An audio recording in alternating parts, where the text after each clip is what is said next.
कैलाश पर्वत और मानसरोवर झील में कुछ ऐसे रहस्य हैं जिसका पता अभी तक वैज्ञानिक भी नहीं लगा पाए हैं। इन रहस्यों के बारे में आज हमारे इस स्पेशल एपिसोड में आपको बताने जा रहा हूं, कुछ ऐसे रहस्य जो अभी भी अनसुलझे हैं। मैं इस समय नेपालगंज में खड़ा हूं। मैं जिस जगह पर हूं, यहां से ठीक 5 किलोमीटर की दूरी पर वो एयरपोर्ट है जहां से प्लेन्स उड़ती हैं कैलाश मानसरोवर के दर्शन के लिए। आपको वो जगह भी दिखाएंगे और आपको दर्शन भी कराएंगे, लेकिन सबसे इंपॉर्टेंट चीज उन रहस्यों के बारे में बताएंगे जो आज भी वैज्ञानिकों के लिए भी अनसुलझी है। हर हर महादेव।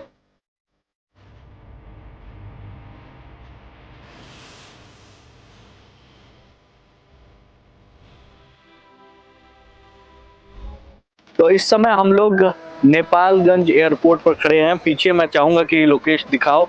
नेपालगंज एयरपोर्ट पे खड़े हैं। बस यही वो जगह है जहां से आपको कैलाश मानसरोवर के लिए फ्लाइट्स मिलती हैं, जो कि आपको कैलाश का एरियल दर्शन कराते हैं। कैलाश के आसपास कोई दूसरा बड़ा पर्वत नहीं है। कैलाश अपने आप में अकेला बड़ा पर्वत है। कैलाश के एक तरफ उत्तरी ध्रुव है, दूसरी तरफ दक्षिणी ध्रुव और बीच में है हिमालय। हिमालय के मध्य में कैलाश माना जाता है, यानी कि हिमालय का जो मध्य है वो है कैलाश पर्वत। वैज्ञानिक आज भी इस चीज को मानते हैं कि हिमालय के मध्य को कैलाश कहा जाता है, कैलाश माना जाता है। कैलाश पर्वत की बात करें तो कैलाश एक विशाल पिरामिड नुमा पर्वत। आम बोलचाल की भाषा में कहा जाए तो कैलाश एकांत में बसा हुआ एक पर्वत है, जिसके आसपास कोई भी बड़ा पर्वत नहीं मिलेगा आपको। वैज्ञानिक भी अपनी रिसर्च में इस बात का पता नहीं लगा पाए हैं कि आखिर क्यों ऐसा है तो वो हिमालय का ही एक पार्ट, लेकिन फिर भी उसके आसपास कोई भी बड़ा पर्वत नहीं है। कैलाश का रहस्य नंबर 2। यहाँ पे 2 रहस्यमयी झीलें हैं। जो पहली झील है उसका नाम है मानसरोवर झील और जो दूसरी झील है उसको कहते हैं राक्षस ताल। बेसिकली जो मानसरोवर झील है वो मानसरोवर झील को दुनिया के सबसे ऊंचाई पर स्थित शुद्ध पानी की सबसे बड़ी झीलों में से एक गिना जाता है। वहीं जो राक्षस ताल है उसको दुनिया के सबसे बड़े खारे पानी की सबसे ऊंचाई पर स्थित झीलों में से एक माना जाता है। जो मानसरोवर झील है वो उसका आकार सूर्य के समान है और जो राक्षस ताल है उसका आकार चंद्र के समान है। आज भी वैज्ञानिक इसका पता लगा नहीं पाए हैं कि ये दोनों स्वनिर्मित प्रकृति के निर्मित झीलें हैं या फिर मानव निर्मित झीलें हैं। अभी भी इस पर बातें चलती हैं, इस पे रिसर्च चल रहा है, लेकिन अभी तक पता नहीं लगाया जा चुका है। एक और खास बात यह है कि जब आप दक्षिण दिशा से, मतलब किसके, कैलाश के दक्षिण दिशा से दोनों झीलों को देखते हैं ना, तो एक स्वास्तिक जानते हैं ना कैसे, स्वास्तिक का निशान नजर आता है ना। अपने आप में अद्भुत बात। मैं कैलाश मानसरोवर के उन 2 झीलों के बारे में बता रहा था, एक मानसरोवर झील और दूसरी जो है वो है राक्षस ताल। इन्हें सकारात्मक ऊर्जा और नकारात्मक ऊर्जा के रूप में भी देखा जाता है। ये दोनों ऊर्जाएं आपकी सकारात्मक और नकारात्मक रूप में, मानसरोवर झील को सकारात्मक ऊर्जा के रूप में देखा जाता है क्योंकि मान्यता है कि यहाँ पे देवता भी आकर स्नान करते हैं। और वहीं जो राक्षस ताल की झील है, मान्यता है कि वहां पे उस राक्षस ताल की झील में मछलियां भी नहीं होती हैं। नकारात्मक ऊर्जा का वो एक प्रतीक है और सकारात्मक ऊर्जा का प्रतीक है कैलाश मानसरोवर की मानसरोवर झील। आपको इन दोनों, ये जो विजुअल आप देख रहे हैं ये मानसरोवर झील का विजुअल है। कैलाश के ठीक नीचे जो स्थित है मानसरोवर झील, ये उसका विजुअल आपके सामने, आपके उस पे दृश्य पे आपके दिखाई दे रहा है। कैलाश पर्वत के चारों तरफ अलौकिक शक्तियों का प्रवाह है, जिसे केवल सिद्धि प्राप्त करके टेलीपैथी होती है। टेलीपैथी के माध्यम से वहां आसपास रह रहे आध्यात्मिक गुरुओं से संपर्क किया जा सकता है। ये एक ऐसा केंद्र है जिसे एक्सेस मुंडी कहते हैं।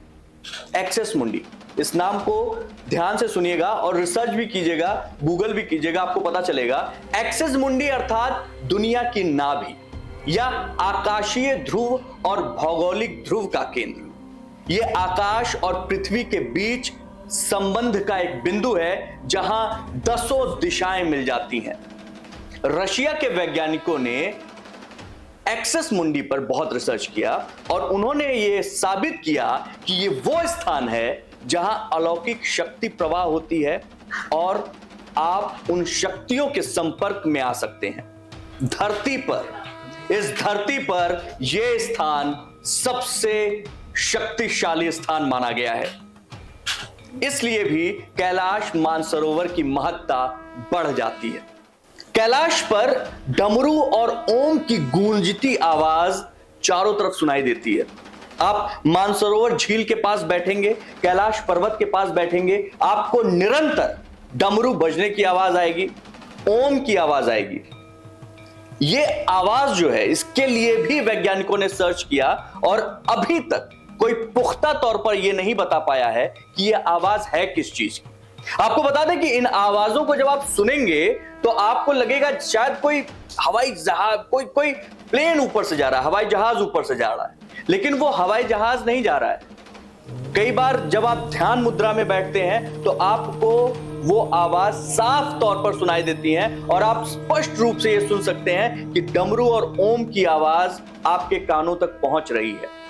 वैज्ञानिक अनुमान लगाते हैं, सिर्फ अनुमान लगाते हैं कि शायद ये आवाजें बर्फ के पिघलने की हो सकती हैं, लेकिन अभी तक कोई पुख्ता सबूत नहीं मिले हैं इसके। कैलाश का एक और रहस्य, कैलाश में 7 तरह की रोशनी दिखाई देती है। जी हां, कैलाश पर्वत पर जो दिखने वाली रोशनी है वो 1, 2, 3, 4 नहीं बल्कि 7 तरह की रोशनियां होती हैं जो वहां पर रात के समय आपको अक्सर दिखाई दे जाएंगी। जरूरी नहीं है उसके लिए आपको कोई सिद्धि मिली हो। कहना यह है कि कैलाश पर्वत के पास जो ये रोशनी नजर आती है, इन रोशनियों की भी अपनी एक कहानी है या इसमें भी एक वैज्ञानिक तथ्य ढूंढा जा रहा है। ये प्रकाश की ये रोशनियां इतनी तेज होती हैं कि हर चीज बिल्कुल स्पष्ट नजर आती है। वैज्ञानिक इस रहस्य का भी अनुमान ही लगा पाए हैं, अभी तक ये साबित नहीं कर पाए हैं कि ऐसा क्यों होता है। ऐसा इसलिए होता है कि चुंबकीय बल आसपास बहुत ज्यादा है इसलिए है, या फिर कोई ऐसी ऊर्जा जिसकी वजह से ये सब कुछ हो रहा है। अभी भी इस पे सिर्फ अनुमान लगाया जा रहा है। कैलाश का एक और रहस्य यह है कि उसके आसपास आज भी हिम मानव घूमते हैं। कहानियां आपने बहुत सुनी होंगी कि कैलाश के आसपास हिमालय में हिम मानव अक्सर दिखाई दे जाते हैं, कहानियां सुनते हैं हम, लेकिन हिम मानव होते हैं, येती होते हैं। इस पे आज भी रिसर्च है, इस पर पूरा YouTube भरा हुआ है, इस पर गूगल भरा हुआ है। हिमालय क्षेत्र में रहने वाले कई लोगों का दावा है कि उन्होंने विशालकाय हिम मानवों को कैलाश पर्वत के आसपास देखा है, इस क्षेत्र में घूमते देखा है। हालांकि कुछ वैज्ञानिकों का दावा है कि हिम मानव होते हैं, लेकिन कुछ वैज्ञानिक हिम मानव की बनावट, इतिहास और दूसरी जानकारियों के विषय में यह मानते हैं कि भाई इस पे कोई पुख्ता सबूत नहीं दिया जा सकता, कुछ बताया नहीं जा सकता। क्या है ये? यानी मतलब साफ है कि लोग हिम मानव के रहस्य को भी मानते हैं कि कैलाश के आसपास ये रहस्य अभी भी मौजूद है। कैलाश का एक और रहस्य, इसके शिखर पर कोई नहीं चढ़ सकता। कैलाश पर्वत पर चढ़ना अभी फिलहाल निषिद्ध है, लेकिन 11वीं सदी में एक तिब्बती बौद्ध योगी हुए मिलारेपा ने इस पर चढ़ाई की। रशिया के वैज्ञानिकों ने एक रिपोर्ट दिया। ये रिपोर्ट कहां पे? ये रिपोर्ट आया यूएन स्पेशल मैगजीन में, जो रिपोर्ट 2004 में उसके अंक में प्रकाशित की गई थी और उसमें यह बताया गया, हालांकि मिलारेपा का नाम इसमें नहीं था, लेकिन उस रिपोर्ट के हिसाब से यह बताया गया कि इतिहास में अभी तक कोशिश बहुत की गई लेकिन कोई भी कैलाश पर्वत पर नहीं चढ़ पाया। किसी न किसी रूप में वो इस प्रयास में अपने निष्फल रहा है। आपको एक चीज बताऊं, कैलाश मानसरोवर पर आज तक की मान्यता है, सिर्फ एक व्यक्ति है जो कैलाश मानसरोवर पर चढ़ पाए हैं। उनका नाम था मिलारेपा। मिलारेपा की जो कहानी है वो बड़ी इंटरेस्टिंग है। मिलारेपा जो है वो एक नॉर्मल बच्चे थे, सब कुछ उनके साथ सब सारी चीज़ें ठीक थी, लेकिन उनके घर परिवार में जो उनके चाचा थे, उनके पिता की मौत के बाद उन्होंने सारी संपत्ति इत्यादि हड़प ली, सब कुछ। उनकी माँ को बहुत प्रताड़ना दी, उनकी बहन को बहुत दिक्कतें हुई। उसके बाद मिलारेपा को उनकी माँ ने वहाँ से दूर भेज दिया और मिलारेपा ने एक मठ में एक गुरु के अंदर बहुत तगड़ी साधना की, लेकिन वो गुस्से और बदले में इतने भरे हुए थे कि उन्होंने बदला लेने की ठानी थी। और मिलारेपा ने अपने चाचा के घर को एक समय के बाद वो इतने सिद्ध हो गए थे कि उन्होंने अपने तप से ऐसा भयंकर तूफान खड़ा किया कि उस तूफान ने पूरे उस गांव में जो प्रोग्राम हो रहा था उनके चाचा के घर में सब कुछ तबाह कर दिया था। मिलारेपा जब बाद में वहां पहुंचे, उन्होंने देखा, उनको अपने आप से बहुत घृणा हुई और उसके बाद से उन्होंने अपनी सारी साधना, सारा योग, सारा ध्यान मानव सृष्टि के विकास में लगा दिया। मिलारेपा को बौद्ध धर्म में बहुत मान्यता है, उनको बहुत आदर के साथ उनका नाम लिया जाता है और मान्यता है कि वही इकलौते थे जो कैलाश मानसरोवर के ऊपर चढ़ पाए। अभी तक और कोई नहीं चढ़ पाया है, कोशिशें बहुत बार की गई हैं। दावा किया जाता है कि आज तक कोई भी व्यक्ति इसके शिखर तक नहीं पहुंचा। 11वीं सदी के मिलारेपा के अलावा और किसी का नाम सामने नहीं आता। मिलारेपा अपने आप में एक बहुत ही सिद्ध व्यक्ति थे और उन्होंने कई सारी सिद्धियां प्राप्त की थी। आप इनके बारे में भी गूगल कर सकते हैं, पढ़ सकते हैं और बहुत सारी चीजें जान सकते हैं जो आपके होश उड़ा देंगी। इसलिए ये भी एक रहस्य है कि यहां पर कैलाश पर जब आदमी कैलाश से बहुत ज्यादा ऊंचे एवरेस्ट पे चढ़ सकता है, K2 पे चढ़ सकता है, तो आखिर कैलाश पे क्यों नहीं चढ़ सकता। लेकिन आज भी ये रहस्य ही बना हुआ है और अब तो वहां ऊपर चढ़ने में मनाही है, वहां ऊपर चढ़ना निषिद्ध कर दिया गया है।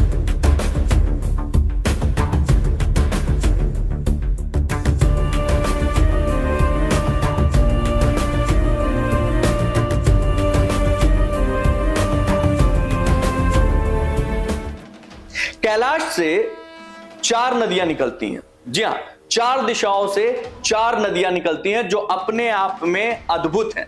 ब्रह्मपुत्र, सिंधु, सतलज और कर्णाली। इन नदियों से ही गंगा, सरस्वती और चीन की कई नदियां निकलती हैं।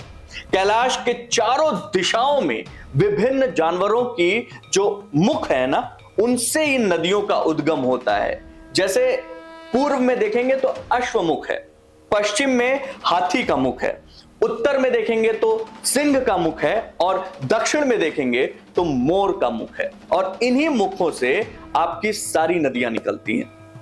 कैलाश पर्वत को भगवान शिव का निवास स्थान माना जाता है। स्वाभाविक सी बात है, हम सबका एक आंतरिक, जो भी शिव को मानते हैं, जो भी शिव भक्त हैं, उनके अंदर की एक इच्छा, एक सोच कि किसी भी तरीके से कैलाश का दर्शन हो जाए। और जब ये होता है तो यकीन मानिए आपकी आंखें डबडबाएंगी, आपका मन आह्लादित होगा और आपको लगेगा वाकई आपका जीवन पूरा हुआ। तो आज इस स्पेशल प्रोग्राम में बस इतना ही, फिर मिलते हैं। बहुत शुक्रिया।